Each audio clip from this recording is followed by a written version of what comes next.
Morning students, today we are going to do our chapter 14 from the history section, that is the nationalist movement 1870 to 1947. We all know that our country was under control of British Empire and it was controlled by firstly East India Company, and after East India Company it was under control of British Crown. Okay firstly हमारी country पर control था East India Company का. Only a company controlled us, and after the revolt of 1857 or the first war of 1857, Queen Victoria take everything in her hand. हर चीज़ को Queen Victoria ने अपने हाथों में ले लिया. It took the rule from East India Company to its hand. Okay, so now after 1858 British government directly ruled over us. हमारी कंट्री पर अब 1858 के बाद किसका रूल हो गया? ब्रिटिश गवर्नमेंट का. Clear? But condition of Indian people did not change. They were not involved to make policies for their country or for taking decision for our country. तो यहाँ के लोगों की कंडीशंस पर कोई भी डिफरेंस नहीं आया, कोई भी चेंजेस नहीं आए. वो अभी भी सबॉर्डिनेट थे, अंडर कंट्रोल थे, और उन्हें अपनी कंट्री के लिए, अपने पर्सन्स के लिए पॉलिसीज़ बनाने का कोई भी राइट नहीं था. So the resentment just came forward in front of all. जो गुस्सा था वो सबके सामने आ गया in the form of rebellions or revolts or in other ways. हर जगह different rebellions होना स्टार्ट हुए and it gave birth to the national movement, Indian national movement. इसने इन रिबेलियंस ने, रिवॉल्ट्स ने इंडियन नेशनल मूवमेंट्स को बर्थ दिया. Okay, many political association were form to express the problems of Indians, but they were restricted to some parts of India. Indian की problems, उनकी expressions को बताने के लिए, उनकी प्रॉब्लम्स को शो करने के लिए बहुत सारे इंस्टीट्यूशंस बनाए गए, बट वो एक लिमिटेड एरिया तक ही वर्क कर रहे थे. उनको एक लिमिटेड एरिया ही मिला था जिसमें वो वर्क कर सकते थे, कुछ पार्ट्स में इंडिया के. For example, in 1876 Surendra Nath Banerjee established the Indian association in Calcutta. Surendra Nath Banerjee ने 1876 में एक एसोसिएशन बनाई, इंडियन एसोसिएशन कैलकाटा में.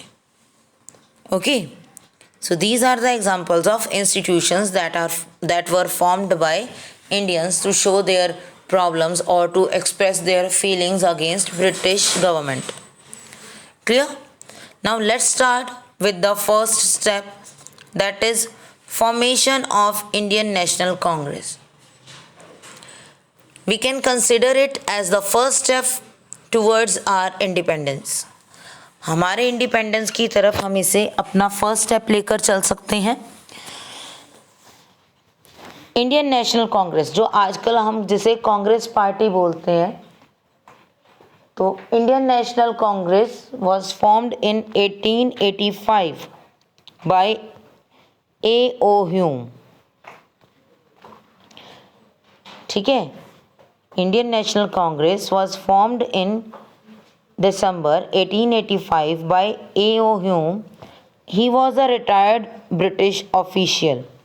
वो ब्रिटिशर्स का एक ऑफिसर था जो रिटायर हो चुका था अपनी वर्किंग से, and he was supported by 72 educated Indian delegate from different regions of country.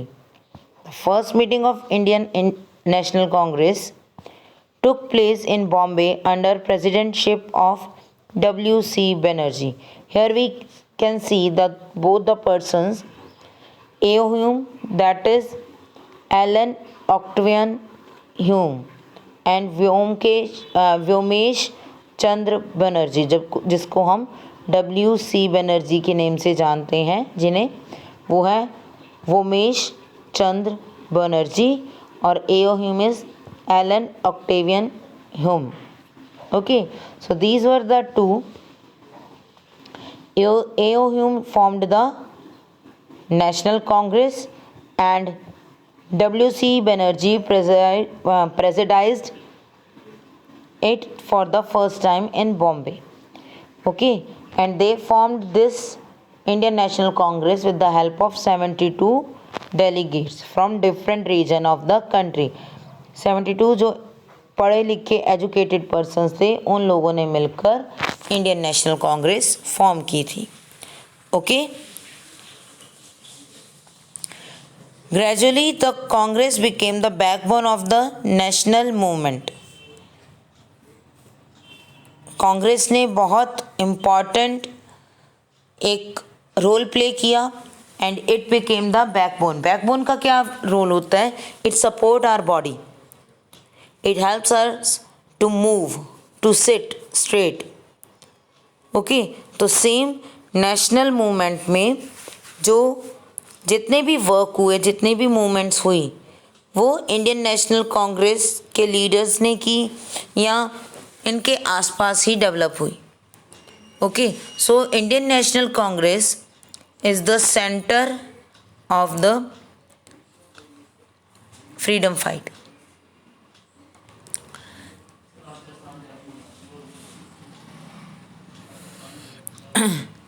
The early phase of Congress was influenced by the leaders who were referred as moderates.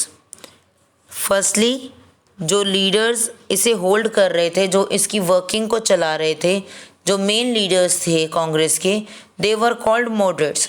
Moderates always believe in prayer, petitions, ठीक है, proposals, 3 P's. They always request to the Britishers to do the work. Okay, they adopted moderate ways to pursue their goals. They had complete faith in British. Okay, moderates को ये लगता था कि Britishers हमेशा उनके help कर रहे हैं, उनके वेलफेयर के लिए वर्क करेंगे. They just felt their feelings, कि वो उनकी फीलिंग्स को समझेंगे, अंडरस्टैंड करेंगे और उनके लिए वर्क करेंगे. So they also always adopted moderate ways. अपने गोल्स को सामने लाने के लिए, अपने गोल्स को फुलफिल करने के लिए उन्होंने हमेशा मॉडरेट जो वेज थे, तरीके थे, सिंपल वेज, सिर्फ रिक्वेस्ट करना, रिटर्न में लेटर दे देना, इस तरह के वेज को उन्होंने यूज़ किया. ठीक है. And what were their demands? Their demands were to have representative institutions in the whole country for the welfare of people. पूरी कंट्री में रिप्रेजेंटेटिव इंस्टीट्यूशन होने चाहिए ताकि सभी लोगों के लिए, उनके वेलफेयर के लिए वर्क किया जा सके. Create provisional legislative council in all provinces. Provinces means states. हर स्टेट में लेजिस्लेटिव काउंसिल होने चाहिए. Recruit Indians for higher position. At that time we know that Indians were not recruited on higher positions. उन्हें higher positions नहीं मिलती थी, तो moderates क्या चाहते थे कि इंडियंस को गवर्नमेंट में हायर पोजीशन दी जाए.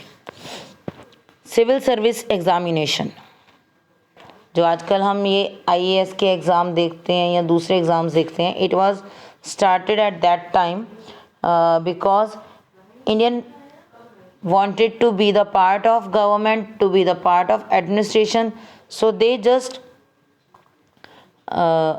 request to the Britishers, okay, to hold civil services examination.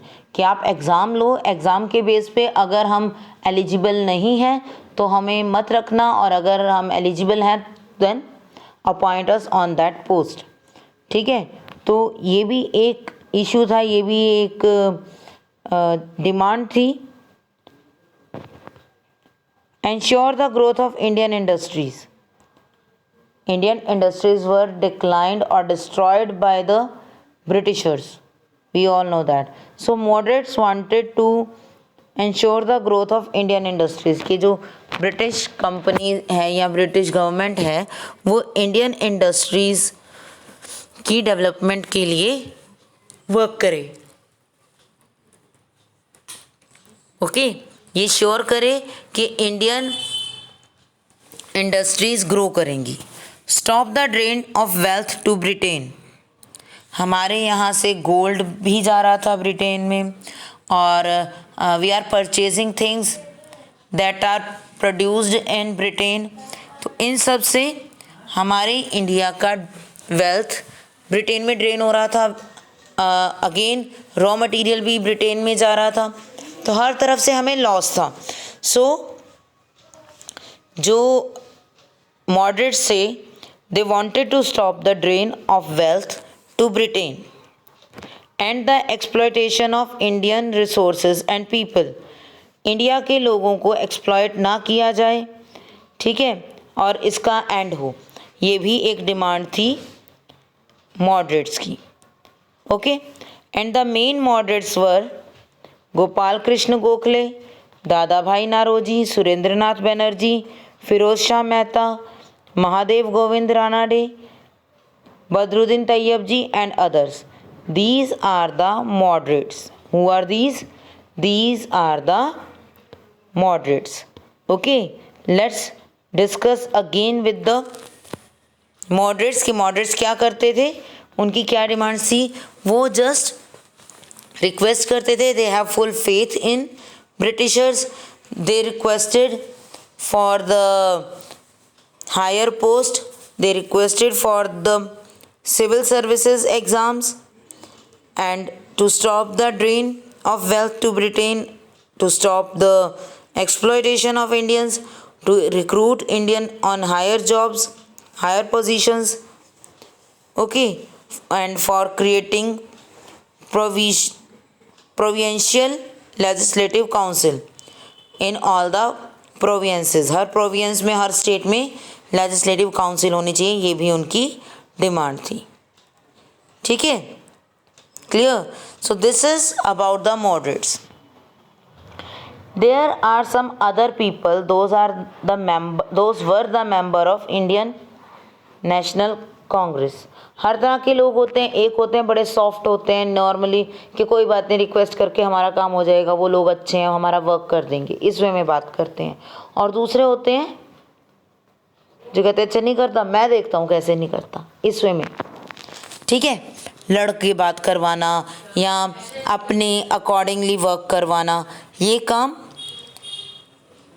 जो जल्दी गुस्सा हो जाते हैं, जल्दी से एक्शन ले लेते हैं किसी भी वर्क के लिए। ठीक है, so these two thinkings were in Congress also.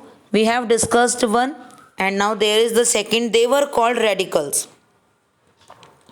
ठीक है, and main radical were Aurobindo Ghosh, Lala Lajpat Rai and Bal Gangadhar Tilak, and they were commonly known as Bipin Chandra Pal was also there, and they were commonly known as Lal Bal Pal. Lal for लाला लाजपत राय, बाल फॉर बाल Gangadhar Tilak and Bipin Chandra पाल का पाल। तो इन mainly ये members थे radicals में, और इन्हें हम कैसे कॉल करते हैं, Lal Bal Pal. Okay, they did not believe in appeal. वो अपील में कि रिक्वेस्ट करते रहो तो कोई सुनता है नहीं। So they did not believe in appeal कि no need to appeal, just do the action. Work करते हैं, जब हम कुछ करेंगे अपने आप ब्रिटिशर्स को समझ आएगा। Okay, they believed in action, protest, हड़ताल and slogans. Okay, so radicals always believe in actions की प्रोटेस्ट करो, यानी कि उनके अगेंस्ट वॉइस रेज करो, हड़ताल कर दो, स्लोगन्स बनाओ ताकि लोगों को समझ आए कि ब्रिटिशर्स वर्क क्या कर रहे हैं।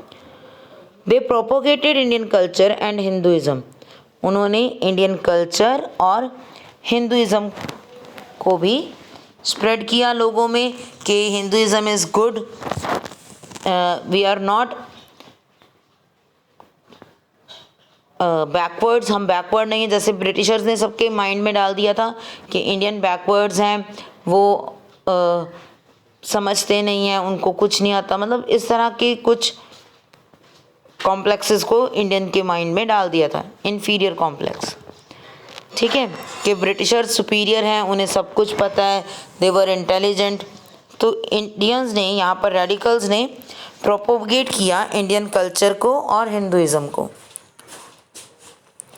Okay, so this is about the formation of Indian National Congress. There were two sects or two type of members, moderate and radicals. ठीक है, तो आप लोग इनके बारे में रीड करके आएंगे। Clear? Properly read and make the short question answers. Okay, so that's it for today. Thank you and have a nice day.